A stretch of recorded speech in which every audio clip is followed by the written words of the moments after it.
Hi guys, Tugu here with a new video, and this video I want to talk about the mage specs going into 10.1.5, and I want to talk about the great, the somewhat good, and the worst thing about mages and their specs. So they changed and reworked pretty much the three specs, and you guessed it, the least amount of work goes and went to ARcane. And no big spoiler, but that is probably the worst spec for mages right now, for multiple reasons I'm going to give you guys. But I'm going to talk first and foremost about fire mage, which is for me the thing that is actually changed for the better, especially for PvP. Again, PvE I cannot really pronounce too much, but in PvP it will feel a lot better. The damage will be a lot more natural. It feels like you have a bit more defensives and more capacities to survive. But also in general, having Meteor doing max damage regardless about the targets that you have. So if you do a Meteor and you have like 5 people around the target, like for example this one, they will all get, like for example 50k, 50k, 50k, 50k, or for example 80k, 80k, 80k, or if it's crits with your combustion, 100k like overall AoE, plus the zone, plus everything you're going to do while you're in combust. It will do insane amount of damage. What I do like about the tree, I'm going to talk really briefly about the class tree. There are a few things that are quite new. For example, we have Ice Cold. Can you see it with my? Yes, you can see it. Ice Cold, which is the passive that will make Ice Block not longer a immunity, but it will be like a reduce all damage taken by 70% for 6 seconds. But you will no longer grant immunity, prevent movement attacks, or casting spells. Pretty much, I do not like it. I assume this is purely PvE, because in PvE you don't really want to not cast, but in PvP you kind of want the immunity. I think the immunity is super strong. So for me, this will never like see play. There is a few things that can maybe want to get play, for example freezing cold, but you will have to sacrifice something from the staff of the class tree to get like frigid winds and freezing cold, and still have the bigger pieces, like let's say dragon's breath with mass barrier, or greater invisibility with dragon's breath, and having displacement with time anomaly. But there are a few things. Again, I think this one is unchanged, but I like the displacement, the change that they did towards the emplacement of that talent, but also that you will get a heal whenever you're going to use that displacement. I'm going to put it on the bar, but pretty much if you're going to blink and you displace, you will get 50k, and this is like in PvE. In PvP it will be more because you have PvP eye level. So it's going to be quite nice. Again, it's going to also reset your blink. No, excuse me, it doesn't reset your blink, but it is just useful. It's more like mobility, healing, and you also have like a great talent now, which is mass barrier. I think that is the one that is going to see play. You will also have massive visibility, which it also has the PvP talent that it will make in 1 minute CD, and you can pretty much like do mass invis and still have your cast, which is like cloaked pretty much, and you will have your like ability launched from cloak towards the enemy. What I see that there is a possibility for play is the possibility to do mass invis with a greater pyro. So there is a way where you can do that. I want to show you real quick. So I'm going to use greater pyro. I'm going to put it on my bars. I'm going to use improved mass invis. I'm going to use mass invis. I'm going to show you really quickly. I need to lower the sound because this is a bit insane. Effects needs to go lower. All right, so what you can do is pretty much like massive is. I'm going to click because it's not keybound. Massive is, and I can just do my greater pyroblast. They will not see it coming. Boom, and that's a lot of damage whenever it gets a hit. It's 84 on the dummy, but again, it depends about the health and HP of the enemy, and you can like start your combust with that. Like for example, if you have like one hot hands proc, like let's say heating up, where you have like this, and you go for a mass invis graded pyro with then a pyroblast with a combust, you can do huge amount of damage, because then you can just start up and you can just destroy someone. So there is a play with that. You can pretty much play that also in BGs. I think in BGs is going to be quite nice. It's a 1 minute CD. You can pretty much have like a 1 minute go every time whenever you have the massive is up with your graded pyro. I kind of like that. I'm not gonna lie, I'm actually very excited about just in general how it's called, Fire Mage. I think it's just too good to not play it. Ring of Fire is still like probably something you're going to play most of the time, especially in arenas and also in BGs and RBGs as well. But I do see this combination like a possibility, especially in arenas with specific comps. In twos, it will be super easy because you will play with a sub rogue and you can have the upper hand and the 100% like get a graded pyro every single time. But we'll see if it's going to be happening like in general in threes or in social fall. I think in social fall it's a bit more difficult. Now, that's pretty much it for the changes. I see also shifting power, it's a lot more closer to the middle, and you will always have shifting power. So every single class, every single spec will get shifting power. I think it's a huge W for mages in general. And diverted energy is buffed. You have also multiple things that are actually buffed on the tree, but it gets compensated because of a few things for PvP modifiers, for example, in PvP. But now I kind of talked about the class tree. I will not talk about the class tree anymore, pretty much for the duration of the video. Now let's talk about the spec tree. There are a few changes, like for example, Surging Blaze having Pyroblast cast time being reduced and the damage increase. Now the problem is you're not going to hard cast Pyroblast. If that happens, you're probably playing like something with Tempered Flames and maybe Sun King's Blessing. But the issue that I see whenever I'm playing that is that it's not doing that much damage, like that much more damage, especially if Unleashed Inferno and like Combustion being a thing. Again, the Combustion is so strong that you want it to be longer and not reduced. There is also a way where you can play with a Hyperthermia, which is going to be easier to get those Sun King Blessings proc, but it's very difficult again to really hard cast like a 2.5 second CD, because it's 2.5 second cast time, so it's not that long, but it is just like so minimal the amount of damage you can have with that Pyroblast. Like it doesn't, like it crits for 120k, and your fireball actually does a lot of damage with flame accelerant. What I do like about the tree, there are a few changes, but really it is noticeable, but it's not like going to change your whole playstyle, but like intensifying flame, giving you more damage for ignite a lot sooner on the tree as well. They are like, for example, a great thing with changes and places on the talent tree. But what I'm actually super excited about, it is called Meteor and also Unleashed Inferno. Unleashed Inferno is nerfed in PvP a lot actually, but it's strong. It will make your fireball like hit like a truck, and every time you're going to do a power blast, it's going to be also hitting like a truck. But what I like is Meteor being on the spec tree, but also very easy to get, and it is not nerfed based on AoE, so that's also a great thing. We have Deep Impact that is going to give you more damage on single target, so if you can manage to do a single target, it will do 20%, and it's also reduced CD by like it becomes a 30-second CD. I think it will not see play because again you are actually in a disadvantage every time there's a pet on the battlefield, for example. So I'll play with Meteor, and with this build you get Living Bomb, which is not that great, but it's kind of okay versus like stealthies and like people are running away or whatever. You want to like keep them in combat, but this is pretty much like always useless because the duration is really bad.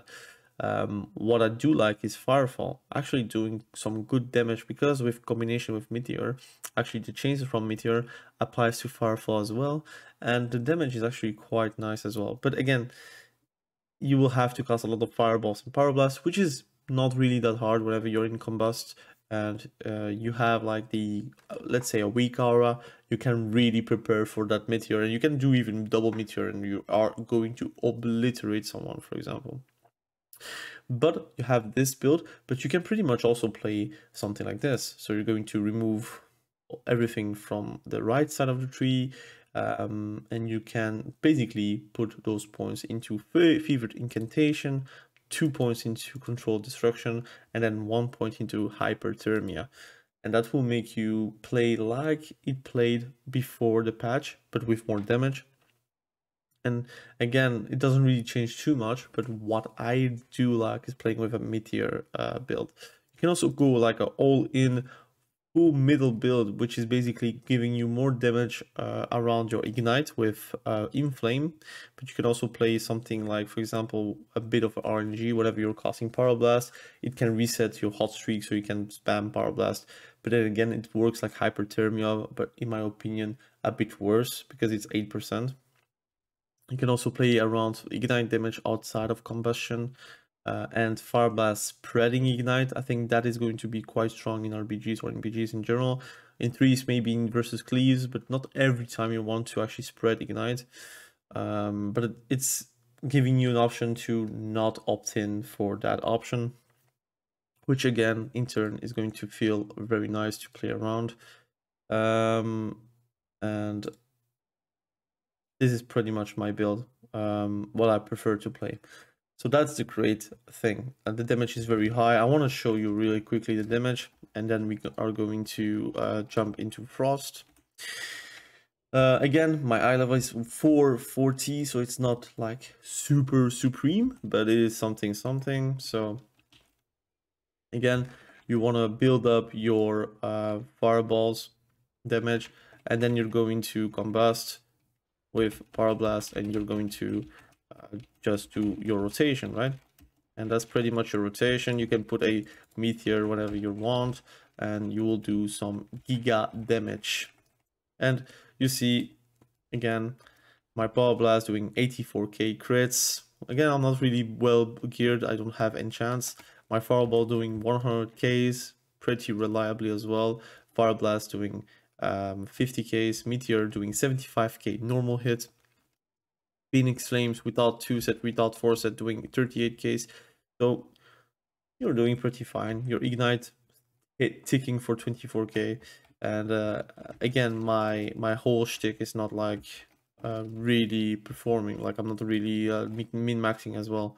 I could have done better probably. And the gear is also not that good. So the damage is there. So I really like that. Mass Barrier, you're going to be massive. You can barrier your whole team. It's going to be more useful, I guess, as Frost. Plus Fire, it's going to be quite nice as well. And you will have double barrier, basically. So if it's down, barrier again. You can also just like create invis to just reposition.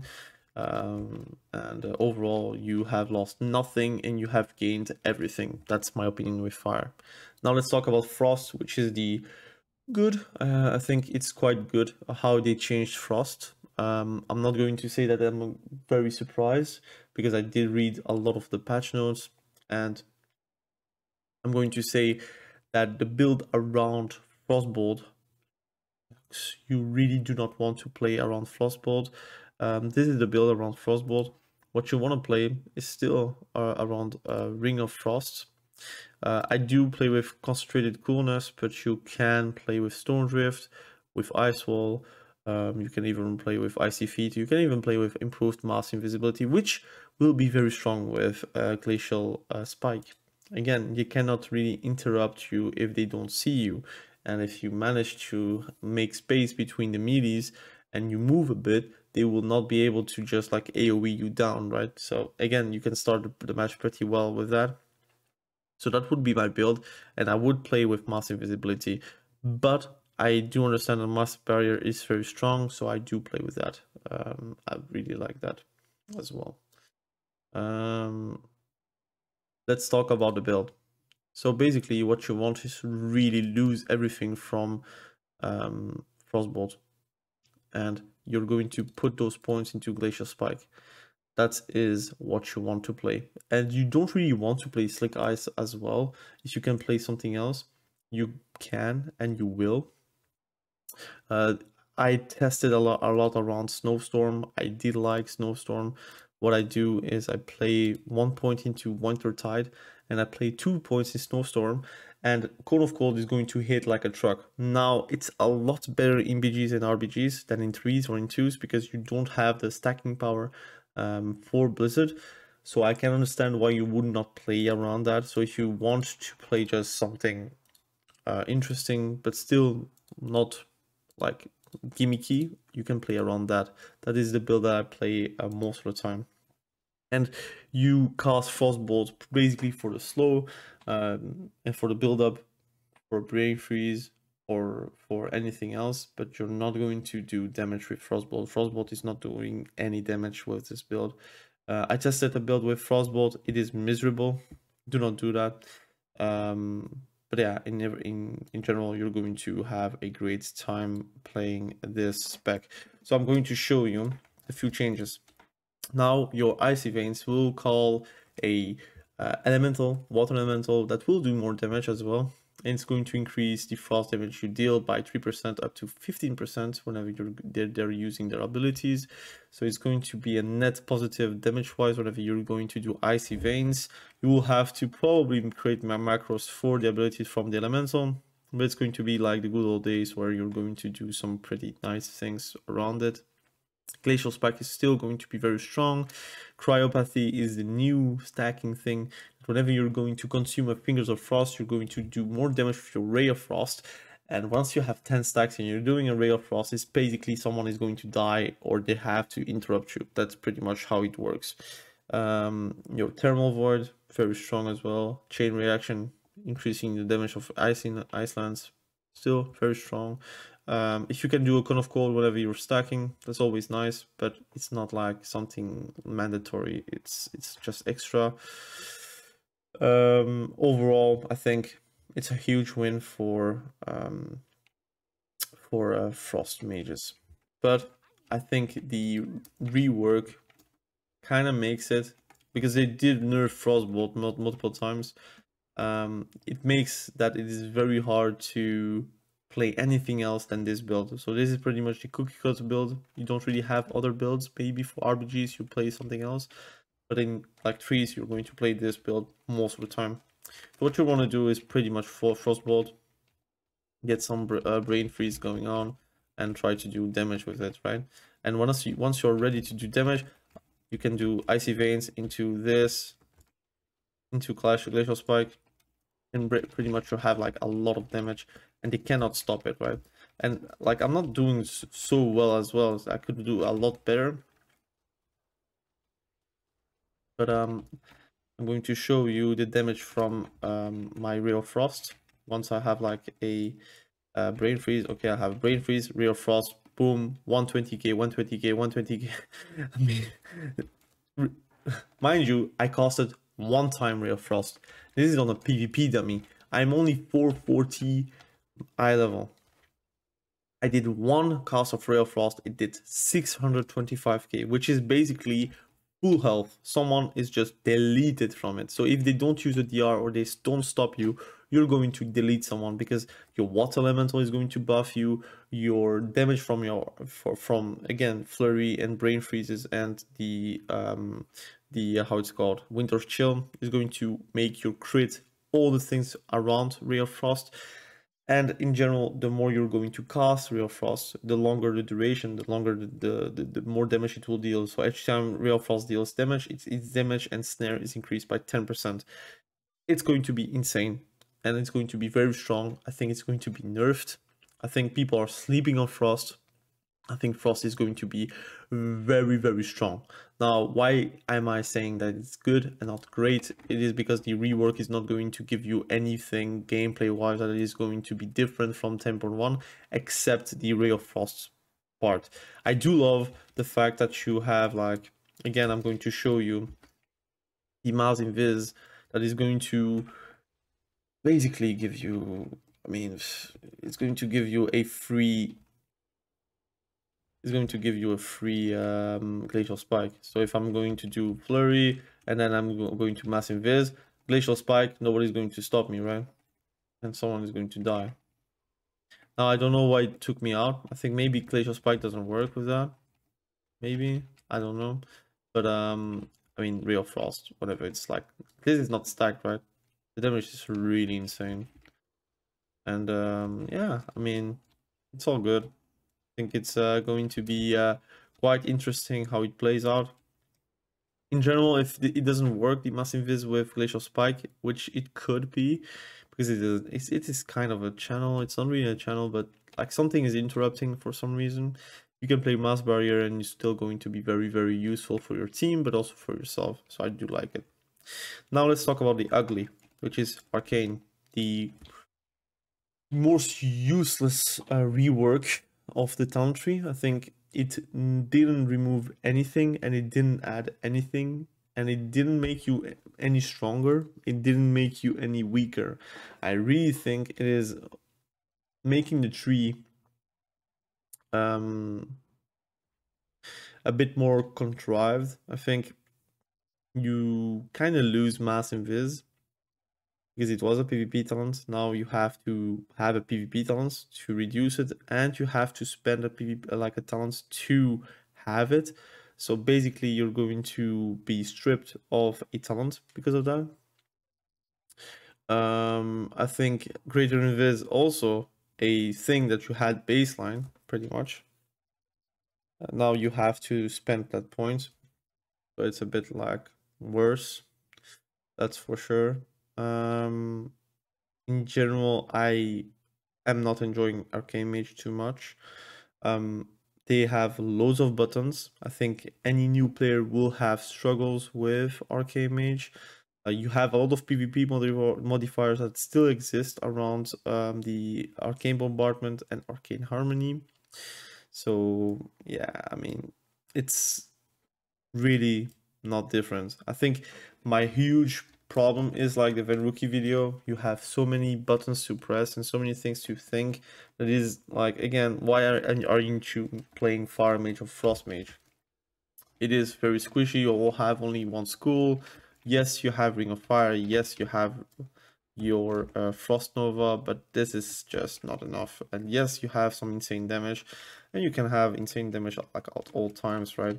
You can just do one Arcane Surge and then just do your rotation, right? With your Touch of Magi's, and it's going to be insane. That's true. It's true. It's going to be very insane. But is it enough? I mean, I don't know, man. I don't know. I think if you play it for the damage, yeah, I guess Arcane Mage is going to be quite nice. But I think they lack something. And I think Legion, they had a better spec, in my opinion. It was easier to play, that's true. But in Legion, you had more the effect of you're playing something that is going to be very fun. And this is more like you have to think at all times that you're playing a spec that is, first and foremost, not easy to pull off, but also you have like a lot of things that you have to think about, and the difficulty is still very high. And if you mess up one thing and you get kicked on Arcane, you are screwed. You have nothing. You have Ice Block and you have your Blast Wave, you have your Ring of Fire, but sometimes it is just not enough to survive, and you really need that Blink or the Shimmer. So it's not really easy, but I can understand why people kind of like Arcane. But this rework will not change your mind about Arcane. It's not going to make you think more positively, but also not more negatively. It will feel like status quo, nothing changed. That's pretty much my feelings towards Arcane. It is probably the most useless rework they actually did on a class. They put like probably hours and hours and hours into that rework, which is not really a rework, to be honest. It's just like a repurpose, I would say. It's a refurbish, would I say. While, for example, Fire Mage and Frost Mage, they got like a mini rework. It's not like a Retribution Paladin kind of rework, but it is like a Shadow Priest kind of rework, and it actually works very well. And I'm actually excited for Fire and Frost, but I'm not excited for Arcane. Maybe you are, so please do know, and to let me know in the comment section below what you think about the rework about Arcane Mage. Personally, I like Frost, I like Fire Mage a lot. I'm really prepared to play it also in 10.1.5. Warlock is going to be quite fun as well, but they have also a problem spec which is called Demonology Warlock. I will make a video about it. I don't know when I'm going to post it, but please, again, subscribe to the channel if you haven't done it yet. We do PvP content here about retail, and soon maybe classic era is also going to pop off, but that will be on my second channel. So we have two channels, one for retail, one for pretty much everything around classic and warlock and everything PvP, also PvE on those expansions. But if you want to check that out, please do. It's in the description. If anything, please stay safe. That's the most important thing, and we will catch each other very soon in the next video. Have a great day. Bye.